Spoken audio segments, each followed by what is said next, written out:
नमस्कार। आज हम एक दिलचस्प किताब पर बात करने वाले हैं, पैट्रिक किंग की read people like a book. हाँ, तो हमारा मकसद है ये समझना कि भाई लोगों के हाव भाव, उनकी बातें, उनका बर्ताव, इनसे असल में उनके मन में क्या चल रहा है ये कैसे जाने।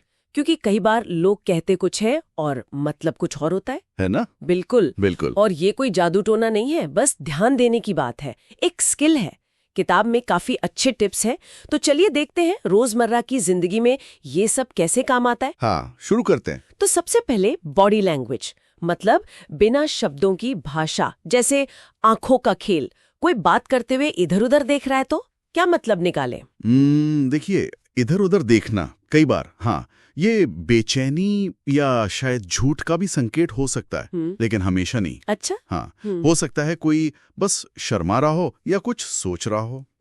पर किताब एक और मजेदार बात बताती है, पैरों की दिशा। पैरों की दिशा?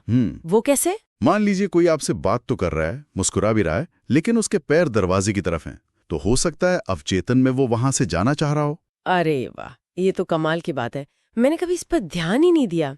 अच्छा, और वो जो लोग बाहें क्रॉस करके बैठते हैं उसे तो डिफेंसिव ही मानते हैं ना? हाँ, अक्सर मानते हैं। एक तरह का बंद पोस्चर है, दिखाता है कि शायद वो असहज है या सहमत नहीं है। पर फिर वही बात, संदर्भ जरूरी है। मतलब हो सकता है उसे बस ठंड लग रही हो। इसलिए किताब कहती है कि एक अकेले इशारे पे मत कूदिए, इशारों का पूरा गुच्छा देखिए, मतलब पैटर्न। अगर बाहें क्रॉस हैं, साथ में वो पीछे भी झुक रहा है, सवाल टाल रहा है, तब शायद वो डिफेंसिव है। सही बात है, सही बात है, पूरा कॉन्टेक्स्ट देखना होगा। अच्छा, अब आते हैं आवाज और शब्दों पर, वर्बल कम्युनिकेशन जिसे कहते हैं।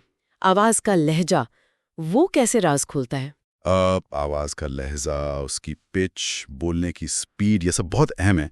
जैसे कोई अगर एकदम तेज और ऊंची आवाज में बोल रहा है, तो हो सकता है वो बहुत उत्साहित हो, या शायद घबराया हुआ हो, जैसे बच्चे होमवर्क न करने पे बोलते हैं। हाँ बिल्कुल, या फिर घबराहट, दोनों हो सकते हैं।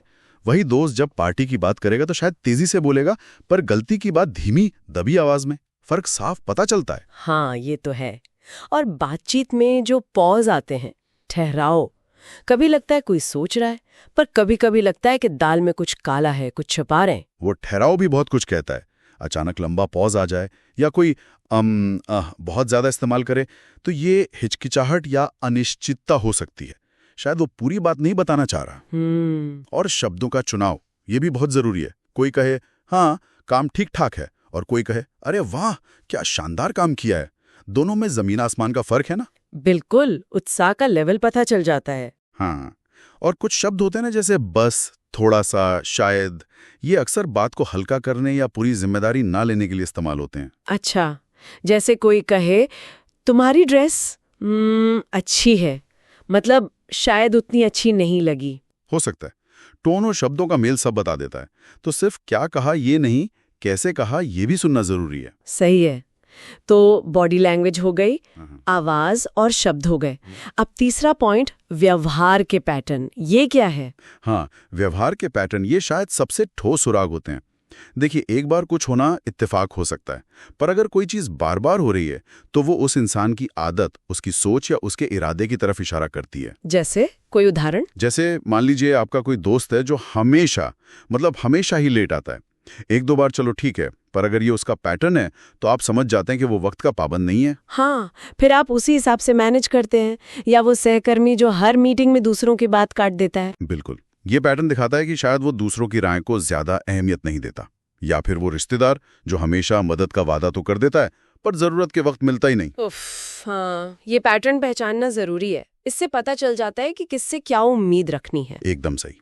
ये पैटर्न हमें लोगों को समझने, उनसे अपनी उम्मीदें ठीक रखने और उनके साथ बेहतर तरीके से डील करने में मदद करते हैं। कुछ लोग हमेशा पॉजिटिव रहते हैं, कुछ हमेशा शिकायती करते रहते हैं, कुछ अपनी तारीफ करवाने के लिए खुद को कम बताते हैं। हाँ, ये सब पैटर्न ही तो है। इन पैटर्न्स को समझना आ जाए तो सोशल सिचुएशन को हैंडल करना काफी आसान हो जाता है। आप बेवजह की उलझन से बच जाते हैं। तो कुल मिलाकर पैट्रिक किंग की किताब का निचोड़ यही लगता है कि लोगों को पढ़ना, उन्हें समझना बिल्कुल मुमकिन है, अगर हम थोड़ा ध्यान दें, है ना? हाँ बिल्कुल। बॉडी लैंग्वेज, आवाज का लहजा, शब्दों का चुनाव और व्यवहार के पैटर्न्स, ये सब मिलकर एक पूरी तस्वीर बनाते हैं। और इसका मकसद किसी पर शक करना या जासूसी करना नहीं है, बल्कि आपसी समझ और कम्युनिकेशन को बेहतर बनाना है। यहाँ सुनने वालों के लिए छोटा सा विचार छोड़ सकते हैं, क्या कहते हैं? हाँ जरूर। तो सोचिए, अगर अगले एक दिन, सिर्फ एक दिन, आप किसी एक छोटी सी चीज पर ध्यान दें, जैसे लोग बात करते हुए कितनी बार लेकिन या पर जैसे शब्द इस्तेमाल करते हैं, या फिर उनकी मुस्कान सच में आंखों तक पहुंच रही है या बस होठों पर है, सिर्फ एक चीज, तो इससे आपकी समझ में क्या नया जुड़ सकता है? बस एक छोटा सा प्रयोग करके देखें।